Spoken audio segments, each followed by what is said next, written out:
반대로 한국당 소속 여상규 법사위원장을 기소하지 않은 걸 두고도 검찰 수사가 형평성을 잃었다는 지적이 나옵니다.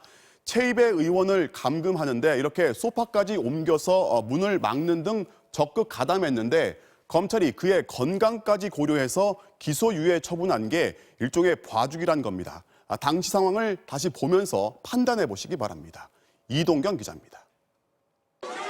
패스트트랙 충돌 사태로 국회가 아수라장이 됐던 지난해 4월, 한국당 의원들은 바른미래당 최입의 의원의 사법개혁 특위 참석을 막겠다며 최 의원을 6시간이나 의원실에 감금했습니다.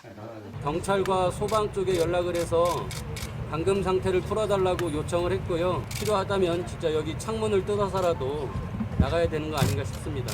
당시 참석자 중 한 명인 여상규 법사위원장은 취재진 앞에서 육탄 저지 계획을 거리낌 없이 밝혔습니다.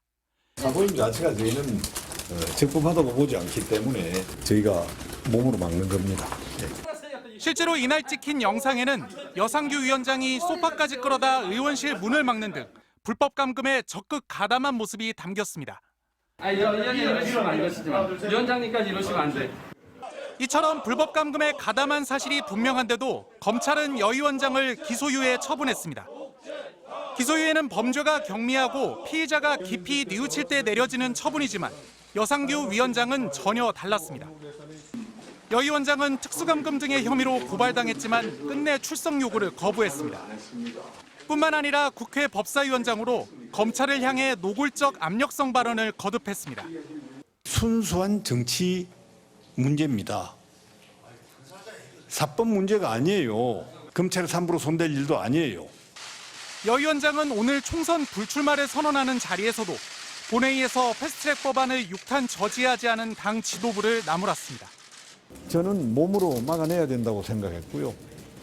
당 지도부가 결단을 내렸어야 된다고 생각을 했습니다.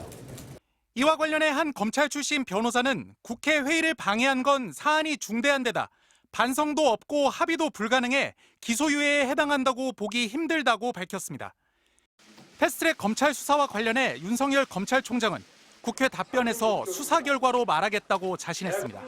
법과 원칙대로 하겠습니다. 한마디 한마디 하기 시작하면 매일 얘기를 해야 되는데 그냥 수사 결과로서 알겠습니다. 말씀드리고.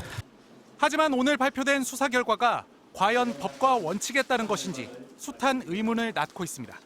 MBC 뉴스 이동경입니다.